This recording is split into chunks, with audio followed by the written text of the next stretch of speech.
But welcome to the conference. We are the kickoff panel, which, as David says, always allows us an opportunity to hopefully set the tone for the rest of the conference in terms of some of the issues that are being discussed. We're going to essentially use the same format we have in the past, which is to allow each of the panel members to discuss a particular area. When we were getting together to try to prepare for the panel and trying to discuss the new hot areas or new hot topics, one thing that became very clear to us is that there really are not any new hot topics, or at least very few new hot topics. What we really have is a continuation of issues from the past, which continue to be important, which continue to be hot topics, and frankly are probably going to be around with us for a long time. As David was pointing out, this whole issue of de-risking, for example, is something we've been talking about for a very long time, and we're going to continue to talk about it for a very long time. But having said that, there have been a number of very interesting developments this year, or last year, that have really focused in on some of these issues and some of these hot topic issues. One of them is the Panama Papers, which are all, I'm sure, very, very familiar with, and how it brought transparency to the forefront, not only in terms of offshore jurisdictions, but frankly, the United States as well, which has been described by many as the new Switzerland because of our own lack of transparency. I don't know how many of you saw a 60-minute program called Anonymous. There was a documentary in 60 Minutes. I'm not sure if you saw it. But basically, it had an undercover reporter going to law firms in New York. Sorry, they're saying they can't see your beautiful face. Oh, I'm sorry. The mic's blocking you. There you go. That's even worse now. But anyway, it's an incredible program because it basically has this undercover reporter going to various law firms in New York and clearly asking them to help him launder money on behalf of a client. And the sad part is that most of the law firms jump on this. With the exception of one law firm that threw the guy out, everyone else was willing to accommodate him. And that calls into question when my own profession may be brought into more scrutiny for AML purposes. We have the new CDD rules on beneficial ownership. We have the continuation of cyber crimes and cyber criminals, and we saw that not only during our elections, but we see that on a constant basis with our banks. I have been in security rooms of some of my bank clients and have witnessed the number of cyber attacks that come in on an hourly basis. And it's led to FinCEN issuing guidance on cyber attacks. We have the real estate GTO, which I'm sure you're all very familiar with. We have continuing issues with correspondent banking. And we have the increased use of technology and analytics to battle anti-money laundering. So for our panel, what we did was we thought we would touch upon some of these and other topics on a broad basis. The idea is to have each of the speakers speak on one particular area and then hopefully open it up to discussion among the panel so we can get an interactive discussion going. With that, we have an exceptional panel again this year, and we're very lucky to have Andrea and to have Coco back with us representing the regulators and a former regulator, and Jen here as well, now in the private sector. So we have regulators and we have private sector. And their bios are in your materials, but just briefly, Coco Ives, who is, I guess, the third, is the manager for the BSA AML section of the Federal Reserve and works on BSA AML strategies and guidance. She represents the Fed both domestically and internationally. Next to her right, is Andrea Sharon, who is the Associate Director of Policy Division of FinCEN, and the Policy Division is responsible for issuing guidance and rules.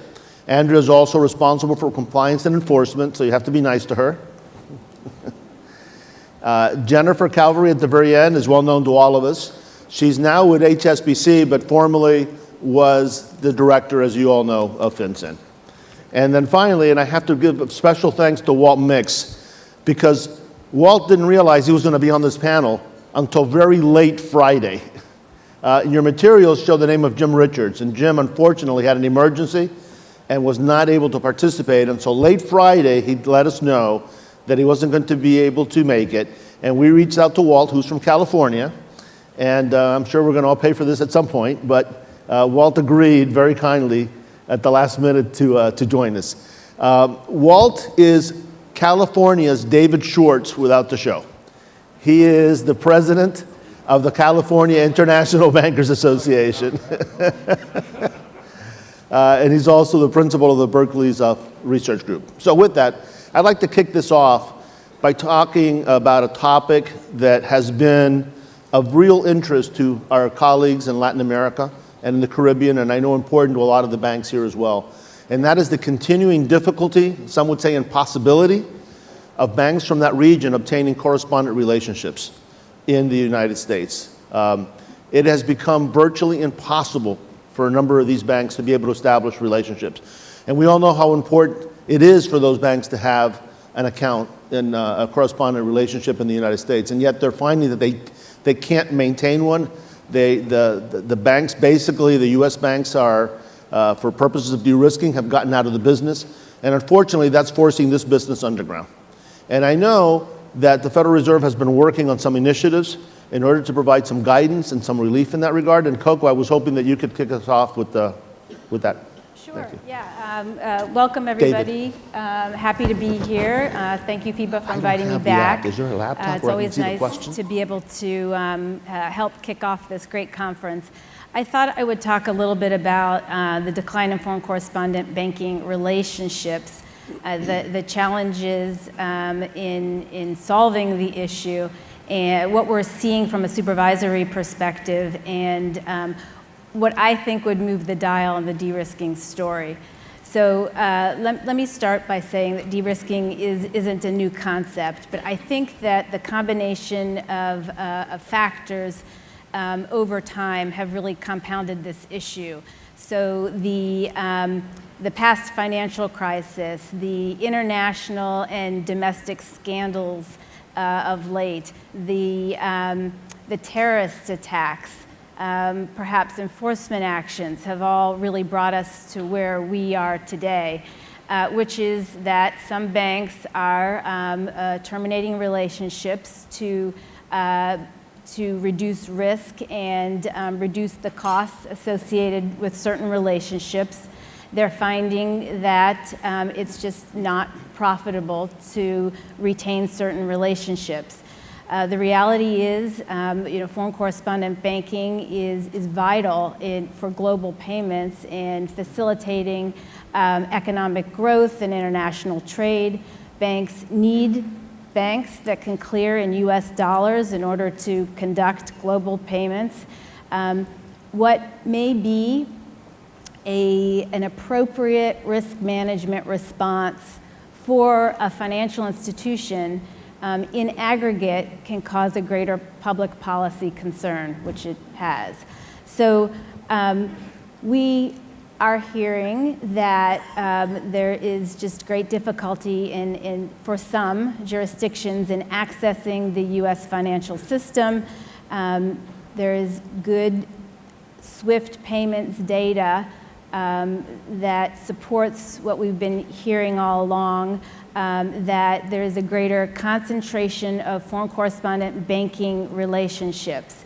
The interesting thing of that report is that actual aggregate volumes and value are stable, and foreign correspondent banking may actually be growing. However, the data absolutely supports what we've been hearing, that there is a real uneven effect on certain jurisdictions, and that we know certain jurisdictions are actually resorting to alternate payment channels through other countries, and that really affects financial transparency. That doesn't aid anybody.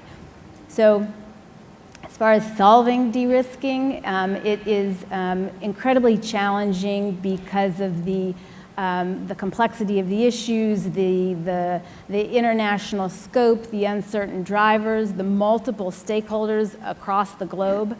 I'll tell you about a few different international initiatives in which I have participated. And one is this Committee on Payments and Market Infrastructure, CPMI, Foreign Correspondent Banking Working Group. Has some of the SWIFT data that came out of the report that I mentioned. It was issued July 2016. If you haven't seen it, it's worth looking at. There are recommendations in there that to reduce, the intent was to help reduce costs and concerns associated with foreign correspondent banking. There's the Financial Action Task Force initiatives, issued a lot of de-risking statements, and most recently, the October 2016 Foreign Correspondent Banking guidance that acknowledges the spectrum of risk even within foreign correspondent banking. And then the Basel Committee Banking on Supervision AML experts group, we issued guidance on sound risk management relating to money laundering and terrorist financing, and there's supplemental guidance pieces, one of which is a foreign correspondent banking piece that we are revising. We had notice and comments that ended last month. We received about 22 comments, and we're trying to finalize that guidance. It should be out later this year. And that foreign correspondent banking guidance is consistent with FEDIF's and incorporates some of the concepts from the CPMI report. For all those international initiatives, there was a need to have a greater coordination. So the Financial Stability Board's Foreign Correspondent Banking Coordination Group oversees those initiatives for a holistic international response. And they have come up with a 4-point action plan that shows the complexity of this issue and how different perspectives are needed to address it. And so I'll walk you through real quickly my summary of what those 4 action plans are for addressing foreign correspondent banking de-risking issues. So the first is we will continue to collect and analyze data so we can look at patterns and trends and see if our initiatives are helping. Second is clarifying regulatory expectations. So that's what FATF and the Basel AML experts group is trying to do through these guidance pieces to assist with industry's uncertainty, with due diligence and how much is enough, and whether you need to do KYCC. Third is a technical assistance aspect, so helping jurisdictions with weaker AML laws meet international standards. And the fourth is strengthening due diligence tools. So that's looking for ways to make correspondent banking more efficient and effective, and it incorporates a lot of the recommendations that came out of our CPMI report. So 2 examples are the KYC databases for industry to share information in a database associated with foreign correspondent banking to reduce the costs associated with that. Or the legal entity identifier, a code to more accurately and definitively understand the parties to a transaction. I want to tell you real quick what we were seeing on some exams that is hopeful, and that is recently a look at a particular firm that decided to limit and restrict services rather than terminate altogether. And one example was with respect to US dollar check clearing via remote deposit capture. Another example was with respect to US bulk cash services. I would say that the foreign correspondent banking contract is and can be an effective risk management tool. It can be a place in establishing the relationship to provide limitations on services or volumes or products or services.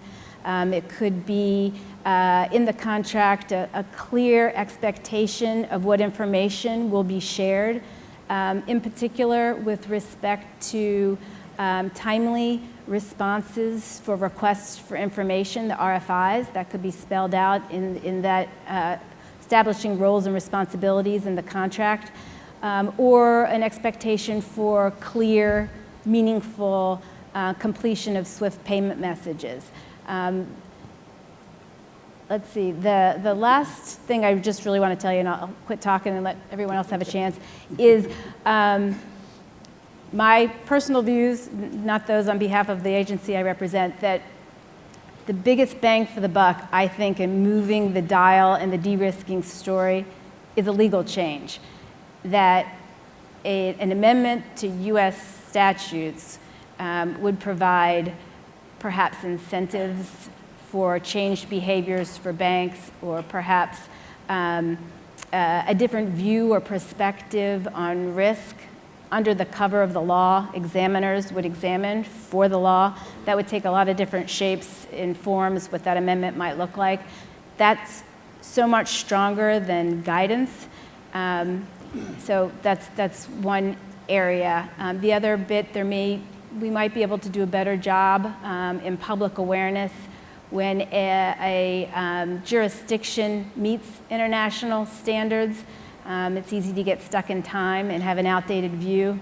And I just want to emphasize that country risk is just one of many important risks to take into consideration in your risk assessment. And then one last final thought, and that is that de-risking wasn't caused by any one player, and the banks alone and the regulators alone are not going to solve this. It's really going to be a coordinated effort, and I'll leave you with that. I think that's right. I think that the de-risking is an issue that didn't pop up overnight. It built up over a long period of time, and it's really the only solution is going to be a solution if the industry and the regulators work together and the legislators work together to solve it. You know, one of the I think biggest issues with the correspondent banking is that sometimes, even though at a policy level we recognize how important it is, and I know that at a level of the Board of Governors and of the regulators, they understand the importance, and particularly the importance of maintaining it transparent and not forcing it underground. But unfortunately, one of the things that we find in our practice, and I think most of the banks here will agree with this, is that sometimes there's a disconnect between the policy directives and the examiners on the ground that are actually dealing with this issue with the bank. And as a result of that, there's a hesitation among the banks to engage in activities for fear of being criticized by their local examiner.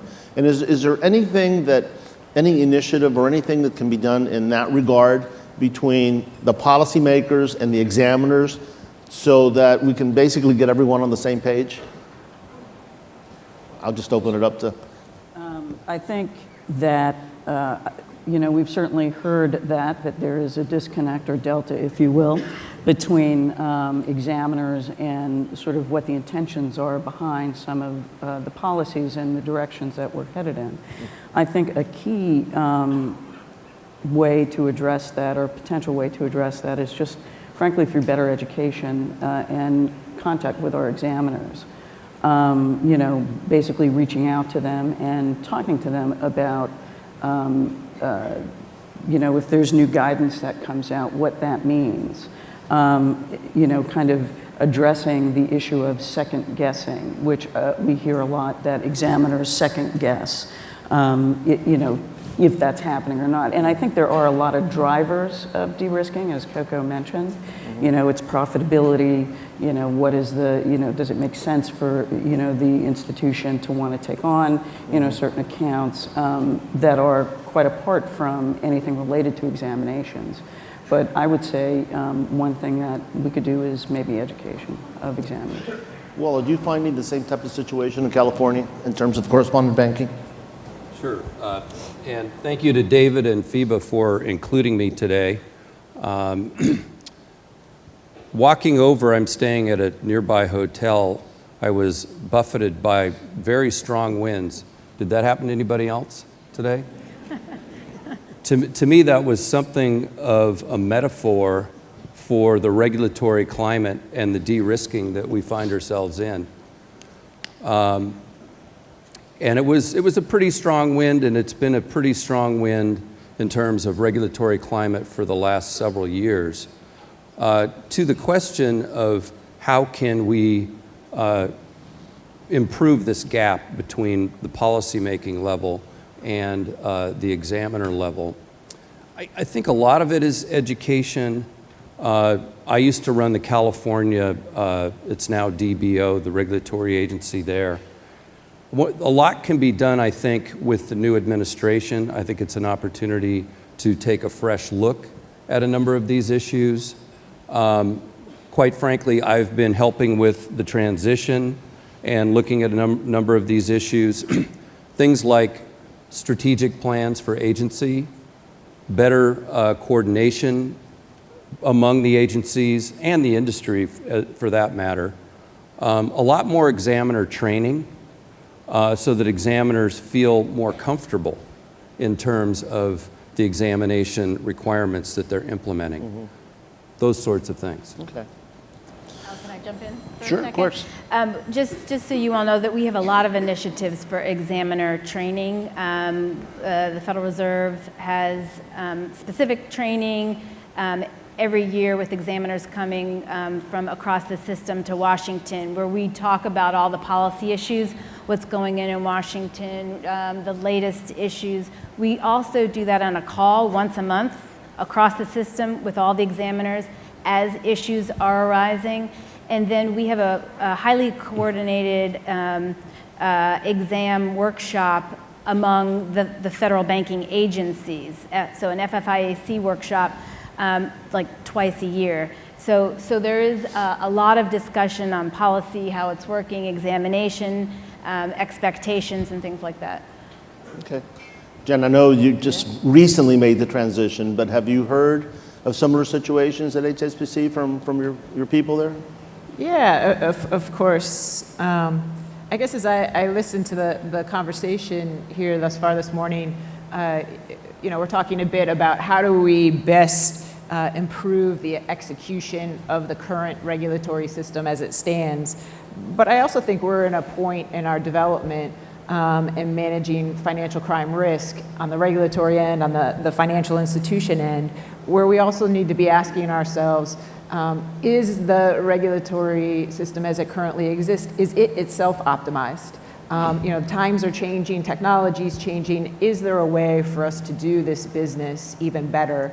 And I would suggest to you that I think there is. I don't pretend to have all the solutions of exactly what that looks like, and I think that's something all of us are going to need to work together to identify and to feel, is the right move. And obviously, governments are going to make the decision here on any changes that would ever occur. But I feel like industry has a role to play there, particularly when it comes to tested innovation. And we're doing something interesting at HSBC to kind of put our money where our mouth is in this regard. So we have a financial crime risk function at HSBC, and we have our financial crime compliance is under that, our first line of defense is under that, but we've pulled out a separate group, and it's a group that I now lead called Financial Crime Threat Mitigation, which is meant to provide a leading kind of intelligence, investigations, analytics capability for the bank that also works in public-private partnerships with law enforcement and others in terms of what they're doing. And the thing that's interesting about that, about pulling that out separate from financial crime compliance, is it gives us the opportunity to focus on finding where financial criminals are attempting or have gotten past our controls, attempting to get past them or have gotten past them, to just look for financial crime and to try to find new techniques for doing that, and to do it in cooperation with government partners. And what that provides, potentially, is tested innovation, which then puts us in a position to have a dialogue with our public partners, our regulatory partners, about new things we've seen that are working, that could potentially be ideas to feed the future as we continue to evolve the regulatory regime in the United States, globally, as we think about international standards. And so one of the things that I see as new on the regulatory landscape and in financial crime risk as a whole is really the pushing of public-private partnership. When you think about here in the United States, some of the things that FinCEN and the law enforcement agencies are using Section 314A and B of the Patriot Act, bringing together financial institutions to share information with one another and with government to go after targeted problems. We see the same thing. So HSBC is a member of several of these types of public-private partnerships, and folks may not be aware that there's several now around the world. In the UK, they have one that's called GIMLET. I think it's Joint Money Laundering Investigations Task Force, something like this. Hong Kong has the FAMLET. Australia just announced this last week their creation of an alliance. And there's several countries around the world who are looking at this type of a move. And I think that's really going to be in the next year and 2 years as more countries develop these types of public-private partnerships, where we together are going to have a chance to try to innovate new techniques to identify financial crime. Because at the end of the day, it is meant to be a partnership where industry and government is working together to manage financial crime risk within individual institutions within the financial system as a whole, and to help law enforcement with reporting that can help them with the aims that they have to protect our communities and the places where we all operate our businesses. So I think that's what I see as if I were to be asked what's the one new thing you think is coming down the road in this area of financial crime risk. I expect in the coming year we're going to see quite a bit of development here. And at HSBC, we are actually supporting the development of these public-private partnerships. We're having workshops, some in this region in the next several months, to bring players together to talk about how we might create more public-private information sharing. So we're planning one in Mexico and one in Argentina, but as well in Dubai and Singapore and Hong Kong. So we're really looking to kind of push this idea and see if together we can't find even more effective ways to identify financial crime in the system. Yeah, actually, you raise a really interesting topic because right now, under the BSA, under the various laws and regulations, essentially all banks are treated the same, and they're all under the same type of requirements and scrutiny. But not every bank can afford the investments in technology that an HSBC or some of the large money center banks. So it puts some of the smaller banks at somewhat of a disadvantage in that respect, just from a cost perspective. And so I guess with the issue that comes up, Dan Stepano wrote an article recently saying that the BSA laws were over 50 years old now, and it's about time that we took a hard look as to whether or not we needed to change them. And I guess the question to the panel is it time to take a hard look at the BSA and say, should we have a one-size-fits-all? Should we have different perspectives based on risk for the larger banks and the smaller banks? And what aspects of the law are now outdated just because of the advances in technology, or if not outdated, where we need to have some improvements given advances in technology where money can move like that electronically, and you can transfer money from your phone, which is so difficult then to catch unless you have the technology to be able to catch that. So I'll throw it out there. That's a lot of very big questions. I know. Yes. Yes.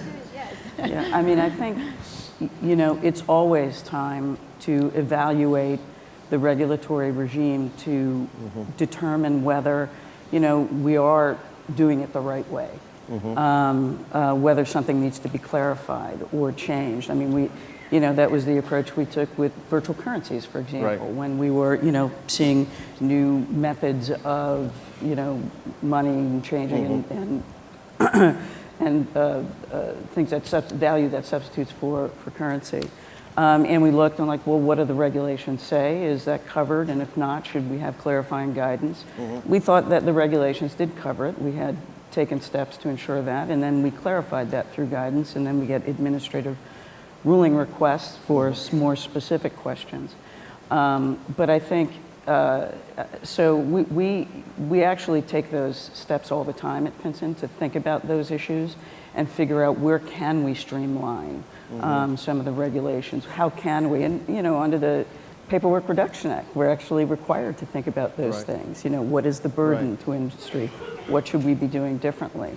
So yes, I think that's right. I think as technology changes, as the manner in which criminals or money launderers, terrorist financiers commit their illicit acts, I think we have to think about that and keep pace with it. As we see greater access to broadband and at higher speeds all around the world, I think the ability to conduct illicit activity increases and can be done at paces that are much faster than ever before. So yes, I think we always have to think about how we can keep pace, and we do that. Sure. I would take exception to Dan's characterization that the BSA is however many years old and therefore is out of date. I think it's a continuous living animal and has changed over a number of years and needs to continue to change. And I don't think it's the BSA alone. I think that's all regulation, and we see it. Whether it's, I know we have colleagues here from Mexico and Argentina and Peru and a number of countries in the hemisphere, and I know you're seeing your regulations continuously develop. We're seeing the FATF standards continuously develop, and that's healthy, and that's what we need, and we need to continue that development. The question is, how do we do that as smart as we can together? And I recall when sitting in the regulatory chair as the director of FinCEN, this was particularly acute in the area of virtual currency, right? And we had all these kind of young virtual currency types who were wanting to do something new, and we're going to disrupt the financial system, and isn't this great? And can't we just have a regulatory free zone for a couple of years where we don't have to, abide by the Bank Secrecy Act so we can do this whole disruption thing? And I remember telling them, like, no, it doesn't really work that way. You actually have to, abide by the regulations right from the start. And this idea of how do you have innovation in industry and get the value of that, but still have regulation that can evolve. I think you have to do things in parallel. And you have to test the new ideas, and you have to show government that it's safe and that it's going to meet the needs that the regulations are behind, and actually have tested innovation and learnings that can show maybe there is a better path, and that enables then the regulation to get to the next level. So, I think it's naive to think that you could just turn a switch overnight and things are going to change. It's going to be slower. We're going to have to prove it. But that's kind of the exciting opportunity as well. And it's going to have to be done in partnership, I think. Yeah. Well, you wanted to add something? Oh, go ahead. I'm sorry. Just a couple of observations. We have this little area out in California called Silicon Valley. Some of you may have heard of it. And I've been working the last 3 years with a couple of companies up there on artificial intelligence and machine learning. A few years ago, traveling around the country and overseas, I started to get a little bit tired of being the traveling bank doctor who would always show up and, you need internal controls and you need better governance. And so we've been working with a company to use machine learning so that banks can get to know their data better, so that they can present fact-based information to the regulators. Social media is infused into the decision-making process. The bigger banks have this information already. They have the capability, many of them. So what we're working to do is to bring this down to regional banks, smaller international banks, and community banks. And I think that will be a great advancement. Number two, as I said, I think it's time to take a fresh look at just the regulatory structure in the United States itself. Look at the roles and responsibilities. Are there ways to centralize some of the functions, prioritize some of the efforts, so that we're not just throwing a blanket out looking at everything, we're looking at the greatest areas of risk. So I hope that that's something that will be done, working in tandem with the agencies and the industry, because we have this thing every 8 or so years in the United States where the pendulum seems to swing one direction or another, and it provides this opportunity to take a step back and take a fresh look. Go Coco, you wanted to add something? I do. I wanted to comment on a couple different things that was said. As far as the financial innovation, it is always a balance. My plug for you all in the room is, well, first I'll step back and say that financial innovation can be really beneficial as far as reducing costs and burdens and changing the way we deliver financial services and design. It could help perhaps in the story of foreign correspondent banking and de-risking. I just caution that now is the time, as your firms are investing, to make sure you bake in compliance features in your new innovations. So if it is a distributive ledger, make sure that it's a thoughtful approach and you have the ability to obtain personally identifiable information that is going to be consistent with needing to file various BSA reports and things, not just pseudonymous. And if you're considering user groups, determine whether it's permission to permissionless and how you can do due diligence. So just bake in those features now while you're investing in all the money. It could be a good thing. We're hopeful. Some of it gives regulators a lot of heartburn, but we see the good, the bad, and the ugly in all of that. As far as the regulatory structure, we take that seriously. We had a big effort, an ongoing effort with different facets of the U.S. government, regulators, the securities industry, law enforcement, to do a hard look at the AML regime, what's working, what's ineffective, how can we do it better, how can we be more efficient. It's just a slow process, but it is important to periodically look and see if the intent of the regs is really working, if all the burdens and the costs in complying that you do has the intended effect of reducing and preventing money laundering at the end of the day.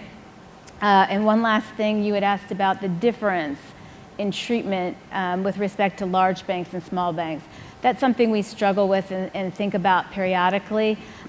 We are at a point where we're going to regroup with the FFIEC BSA AML exam manual. It's time for updates as we do periodically. And we do like to hear from all of you and your views as we do that. The manual is not a place where we create policy. We incorporate existing regs in policy. But if there is a particular section or thing you don't think is working, we do like your feedback. And periodically we consider whether we should write exam procedures that are actually more geared to the smaller institutions and make it separate. It's an ongoing discussion that we always have. Right. Let me just, before Jen, I would encourage everyone to take her up on that offer.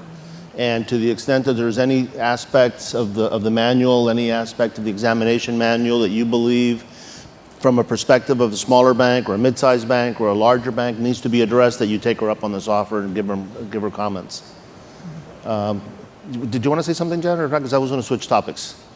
Yeah, I just wanted to draw out, I think, part of the conversation of some of our panelists here about whether we're thinking about artificial intelligence and cognitive learning and what we can get from technology, or making sure when we're looking at new products that are technology-based that we're thinking about the regulatory aspects and building those in. Those are some incredibly important points, but not just to financial institutions. I do think it feeds back into some of the very social issues that come up in the de-risking space. So the fact is, as an institution, if we don't understand and can quantify the risk, we're not going to be comfortable operating in a particular jurisdiction or a particular, clientele, product, what have you. And so we have to understand. And understanding is about information. And the better the information is at our disposal, the better we can make those risk decisions and make them with a scalpel instead of a machete, right? So we can be very targeted in carving out any financial crime risk. We want to give we want our institutions to be able to lend money and go into places and offer new opportunities for economic growth. As financial crime risk managers, our job is to help our bank to do that, but not be exploited by financial criminals at the same time and expose our bank to that risk. The better information, the better we can do that. And when we start talking about the technology advances, the information advances, building regulatory and data elements into the technology, that puts us all in a position to manage that risk much more smartly, whether it's partnering again with the law enforcement and the public sector or using technology. If we know more, we can manage our risk better. We're not talking at that point about de-risking. We're not talking at that point about lack of the availability of banking. Sure, sure. Actually, I'd like to.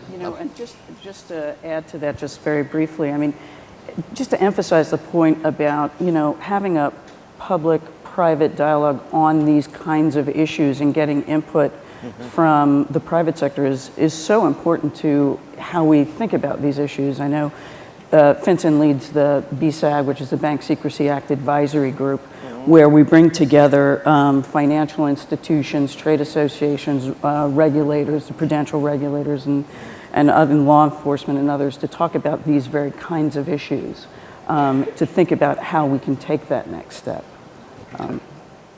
So let me just switch topics a little bit. I know there's been in the press recently a number of articles, including the vice president of Venezuela being designated as a drug kingpin. We've had the situation with the Waquet family in Panama, and obviously those efforts require an awful lot of cooperation among law enforcement agencies and financial intelligence agencies. And I know a lot of this is stuff that you can't get into the details, but can you describe to us, at least in a general way, the types of international cooperations that there are with respect to issues like this? Sure. And actually, let me just take a step back. And, I'm sure most folks know, but just in case, FinCEN serves in two roles. We wear two hats. We are the lead regulator for the Bank Secrecy Act, right? We administer that statute and issue regulations and guidance, and we enforce compliance with it. But also, we serve as the U.S.'s financial intelligence unit. And we are one financial intelligence unit, and there are many all around the world. And so financial intelligence units basically operate as sort of national centers for collection of information. But in addition to collecting information, right, we also analyze it, we protect it, and we disseminate it. And we disseminate it domestically and internationally, which gets to some forms of information sharing. But I want to talk about why it's so important what the information is, because we get all of that information from all of you, right? We get information from every sector of the financial industry. We get information involving different parts of when the money is flowing, and it has unique identifiers, not just names, but identifiers that have greater specificity and clarity on who the actors are. And of course, we have detailed suspicious activity reports and narratives that are provided by you all, because you're all in the unique position to give us that kind of information from what you're seeing.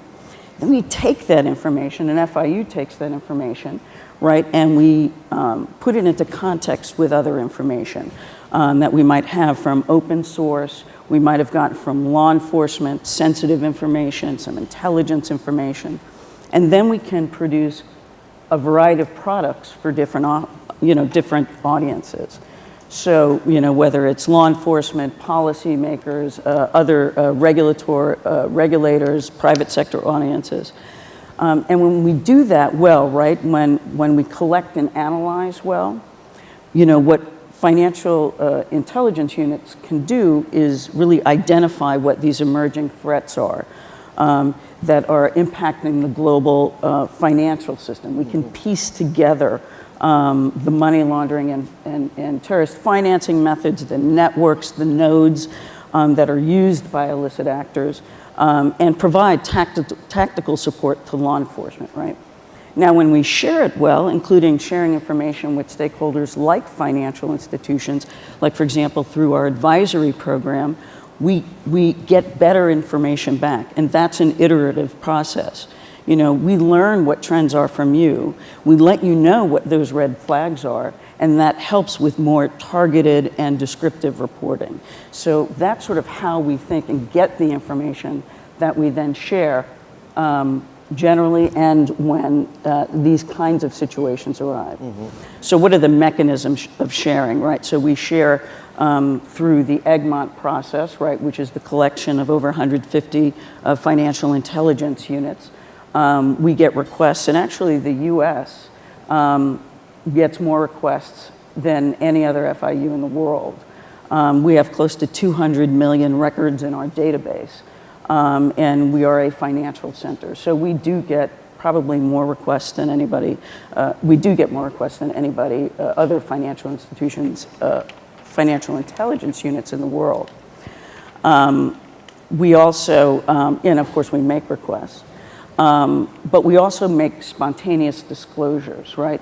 So if we get information when we're analyzing and we need for our financial intelligence unit in another country to know that we have these leads, then we will provide that information. And some of the ways, I said we have 200 million records, right? That's a lot of information. How do we pull out the information that we need to share, right? So we do what a lot of institutions do, right? We have advanced data analytics where we put in keywords and, you know, topologies and so on so that we could pull out the information that we need. So for example, in relation to ISIL, we've had through this process maybe 1,000 hits a month related to terrorist financing and ISIL. And we probably convert about 10% of those into products that we can then share with our counterparts throughout the world. And that's some of the proactive sharing that we do. Has there been any thought given to, in addition to sharing it with your counterparts, to sharing it with the industry? I'm sorry? With the industry, with banks? So some additional sharing that we're doing now, and I don't want to take away I don't want to do, you know, there's a spoiler alert, you're going to have a whole panel on this tomorrow with Lawrence Scheinert, who's sitting over there. But one of the things that we are doing It's with... just to set the tone, that's all. Just setting the tone. But this gets to, you know, what Jennifer was talking about in terms of, you know, thinking about how we can be more targeted in our information sharing. And industry, you know, I talked about sharing with other financial intelligence units. We also share through the International Supervisors Forum, supervisory information with those who participate in that. Right. But we also are looking to increase our sharing with industry to be more effective and targeted and to provide more context and topologies around the information that we can share. And we do that through our 314 A and B. We share with industry through 314A and we ask industry to share with each other. We encourage that through 314B. Did you want to say? I was just going to say, maybe to get the discussion going between the two of us here a bit, on the issue of sharing. I'm used to Jen telling me to stop talking.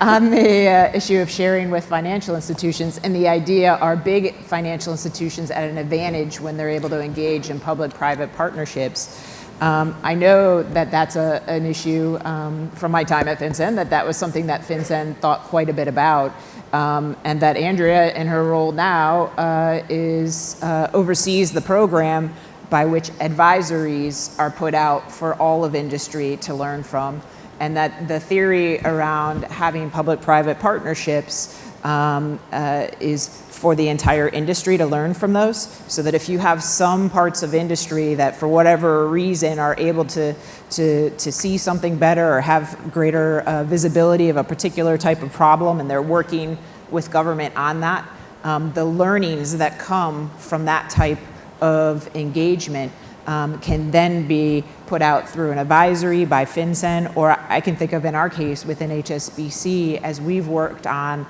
human trafficking's been an issue that we've worked on with the UK government as part of the GIMLET, and it's provided us an opportunity to put learnings out to our people within the bank. You know, what does human trafficking look like when it walks into your branch? Right. What should you as a frontline employee be looking for? But there are learnings that come out of this, and one of the roles, exciting roles that I think government can play is to take those learnings and share them with everyone. That's right. You know, and some of the other things that we're doing, like we live in a new age now, and with what is happening with ISIL and ISIL-inspired foreign terrorist fired, we've also had to rethink how we are sharing information and how we can sort of, leverage the data we have and our relationships with other FIUs. And so in the past, 2 or so years, FinCEN has increased its information sharing to unprecedented levels with our foreign counterparts in order to, and even if we don't know necessarily whether they are going to, have, a specific understanding of all of the information we're sharing, it's getting that information out there so that, everybody will have the different pieces of the puzzle, and then we'll be able to put those pieces together to get a sense of the bigger picture. And, we do that through, bilateral, but also increasingly through multilateral information sharing projects. I know we prioritize terrorist financing with our international counterparts and fulfilling requests for information, but we're also engaged in information sharing projects with our counterparts on a multilateral basis to see how we can respond better, quicker, and more efficiently to those kinds of situations that you raised. Okay. Well, before I turn to Walt, one more question for Andrea. It has nothing to do with anything we've talked about so far, but the real estate GTO that was recently extended, can you tell us from a practical perspective, I assume it has had the results that you had hoped it would have, or if you would not have extended it? So I think, it definitely has provided extremely useful information. I don't know if some of you have heard some of the, and spoiler alert, Lawrence will probably talk about this tomorrow as well. But, in our first iteration where we did a GTO here in Miami and in New York, we learned that about 24% of those who were filing, of those beneficial owners, were also the subject of a completely independent SAR. And that's a really, really high statistic. So we expanded the GTO to other cities around the country for getting information on beneficial owners of all cash purchases of luxury real estate. And now from those, we learned that about 30% of those were the subject of independent source. So that is very good information. And so, yes, I think that it is, helpful. We've been able to use that information in working with law enforcement as well. And then the question is, okay, so it's also an information tool that will help us advise us on, to what extent do we take this information and maybe, form a strategy around, are there regulatory changes that we need to make or not? Is this sufficient, or what should we be thinking about from the information that we're gathering? So I think, I don't know that I would say it's, what we were expecting to get. I think it is helpful, and we are getting the kinds of information that is important to get and that we do hope to get. Okay. So let me turn to Walt, and Walt, maybe tell us a little bit about what you're seeing in California with some of the Asian banks, or in general from your own perspective. Sure. Well, as I mentioned earlier, I'm something of a traveling bank doctor, and my fact base is from Asia, across the US, Latin America. We do some things in UK. I know all the flight attendants really well on American Airlines, that sort of thing. So what are we seeing? So I was propounding the idea that artificial intelligence and machine learning could go a long way toward addressing a number of these issues. And I think that feeds into the discussion about public-private partnerships so that people can be operating from the same fact base, et cetera. But there's also a soft side to bank supervision that, in particular, the New York Fed has been pushing and pushed for a few years. That's that notion of compliance culture.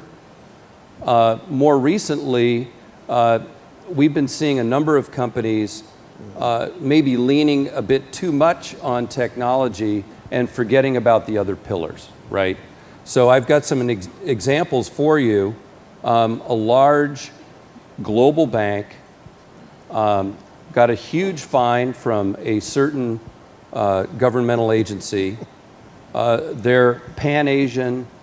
They operate in Latin America as well. Guess what tripped them up? Panama Papers. The examiners came in and they said, geez, those names look kind of familiar. I think I remember those names. Sure enough, Panama Papers. So Community Bank, about $3 billion. A certain federal agency comes in and gives them a piece of paper that they were not expecting. And they took the who me attitude, not us. There are no problems here. 4-pillar violation, okay? Regional bank grew very rapidly. It has international exposure here in the US and overseas.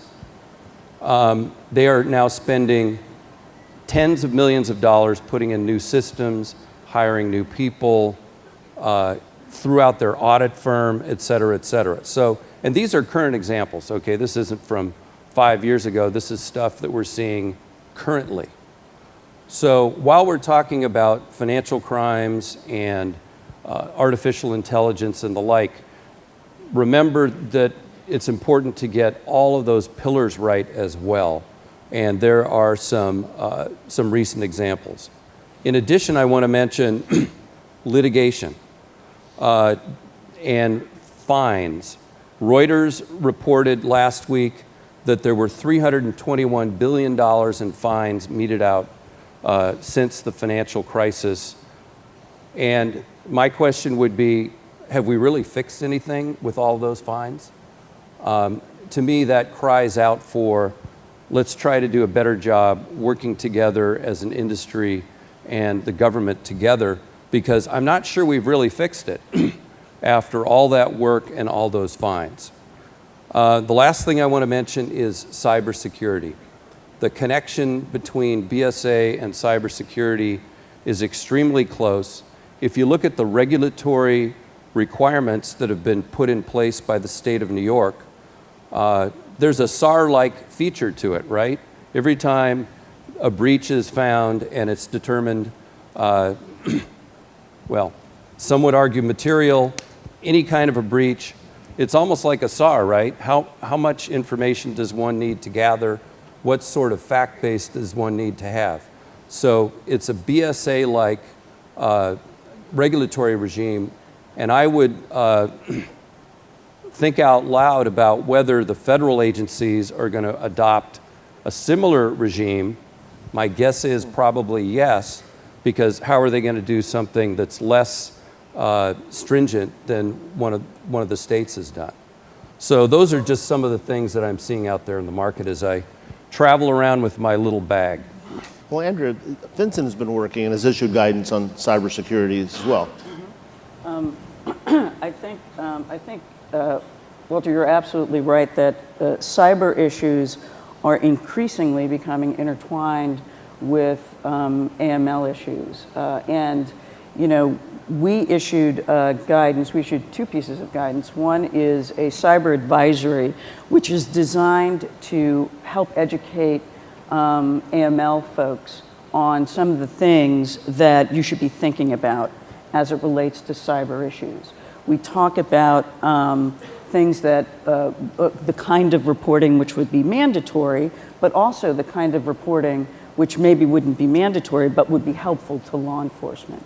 We also talk about in that guidance having greater collaboration between AML units and cybersecurity units, because we don't expect folks in the AML units to be cyber experts, and you don't think of cyber folks thinking always about AML issues, right?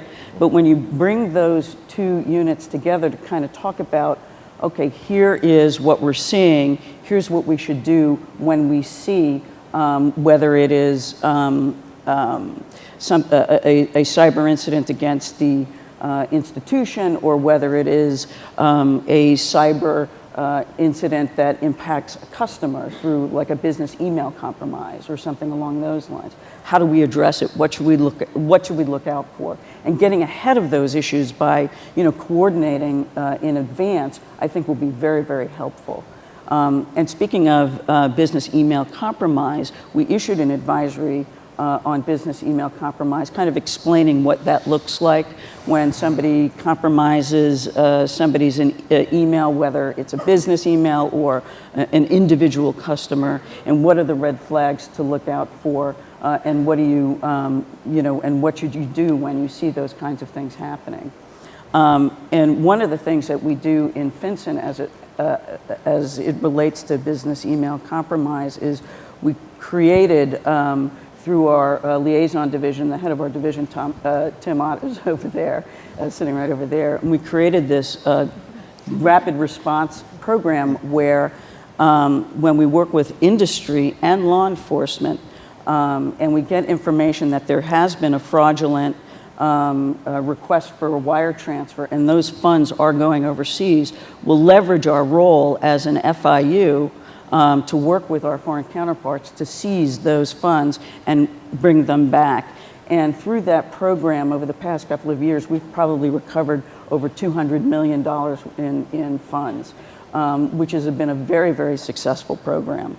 And also, in the effort to constantly think about how to improve the work that we're doing, we recently published we're making some, recommending some changes to the SAR forms. And one of the changes that we're considering doing is including, sort of a box that says, it's a cyber incident, is it against you or is it against a customer?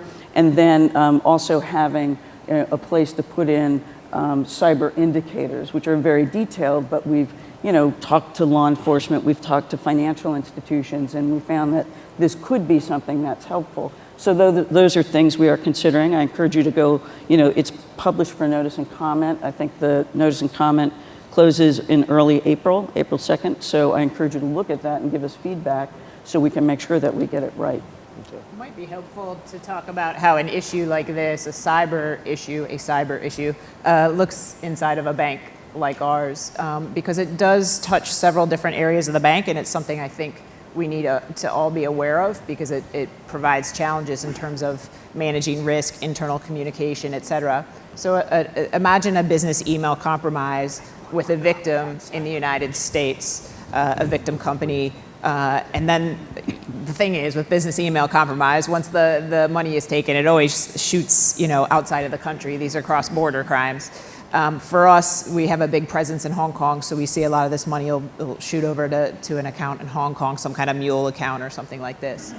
But what we're thinking about internally as a bank is, first you have your fraud risk people involved, because you have a customer who has lost money and called up to say, oh, no, I didn't mean to send that money, help me. So we have the fraud department involved, helping that customer, trying to figure out, is this something we as a bank need to reimburse? Are we responsible? Is there a financial issue there for us? And so you have one group that's focused on that.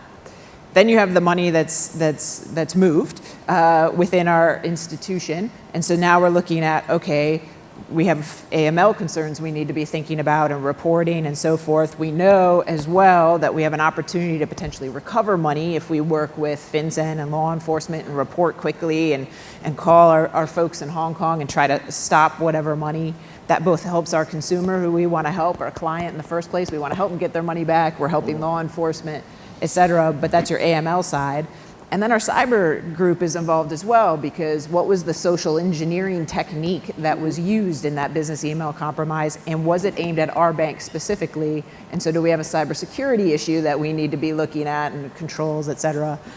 So now you have three groups who are all part of the same bank, but are also, now you're talking different countries, and we need them all working and talking and sharing information together. And so, those are some of the challenges we need to think through to get the best reporting out there, to provide the best information to law enforcement. But that's what I see when I read over the years, some of the enforcement actions and some of the advisories that have come out of FinCEN where they say, make sure your fraud department and your AML departments are speaking together. Now it's make sure your fraud, AML, and cyber departments are speaking together. Those are just management and execution challenges that I think we all need to be aware of. Yeah, one of the issues that arises whenever you have a situation like that is whether your own customer is part of a fraud or whether they really are an innocent victim. And a lot of times that's a very difficult situation to resolve. Walt, you wanted to add something as well? So one of the things we've also been working on the last few years is cyber litigation, where in a fact pattern, much like was mentioned, the client of the bank sues the bank for the recovery of the funds. Guess what it tends to come down to? The standard of care observed by the bank when they made the decisions relative to dispersing those funds. FFIEC guidance, regulatory guidance, all the things that you would think of, risk assessment, policies, procedures, and whatnot. So the very work that you're doing on BSA and cybersecurity in terms of regulatory requirements helps to form the basis down the road, because frankly, almost every bank is going to get sued for this if they haven't already. And there's almost no way to offload it to the insurance carrier if you have some sort of insufficiency in your internal controls and your program. She knows now. So I've been advised we're out of time, but I have time for one more question. And I promised Jim Richards that I would ask Jen this question. And it's a sentence for you to finish. It's an open sentence for you to finish. And it's basically, if I'd known when I was a director of FinCEN that... Jesus. Everybody keeps saying, well, you've moved over to the dark side, right? I think you even said it here. And, it must just be so different. Honestly, I don't see it as that different. I haven't seen issues that I'm just so shocked at. Okay, it's more bureaucratic than I thought it would be. I thought the government would be the epitome of bureaucracy, and a large company, it turns out there's also bureaucracy there. But on the things that matter, the day-to-day issues, what I didn't realize as the director of FinCEN is how lucky I was to be in the United States, because now I'm at a global bank, and so I get a sense of how things work in other countries in terms of the relationships between industry and regulators in the public sector. In the US, we have an ongoing dialogue, whether it's through the Bank Secrecy Act Advisory Group, whether it's through Treasury-sponsored partnerships or other fora that our trades sponsor. So as a director of FinCEN, I got a very realistic view of the challenges that our members of industry face. And they're not shy, by the way, and I'm sure Coco and Andrea can back me up. Y'all aren't shy in telling your US regulators your feelings and your challenges. And so we get a very realistic view. I've been shocked, quite frankly, as I'm in the UK and in our other markets, whether it's Hong Kong or Dubai, et cetera, that type of honest and open relationship, like we had yesterday, David, in the public-private dialogue, doesn't occur to the same level in other countries. And so there's not that level of awareness of what the challenges are, and therefore the ability to actually work together in a much more effective way. So I think if I was sitting at, for our colleagues out there that are have in financial institutions in other countries and regulators from other countries, the United States does a lot of stuff wrong, and not, but one area I do feel like we've got it right is the ability to have that open, challenging dialogue back and forth between the public and private sector. It only helps. It only helps improve the system. And so that's probably the one thing I would say, when I was director of FinCEN, if I only known how lucky I was as compared to other countries around the world, okay, I might have appreciated the challenging remarks coming my way a bit more. Well, with that, we are out of time, so please join me in thanking our excellent panel.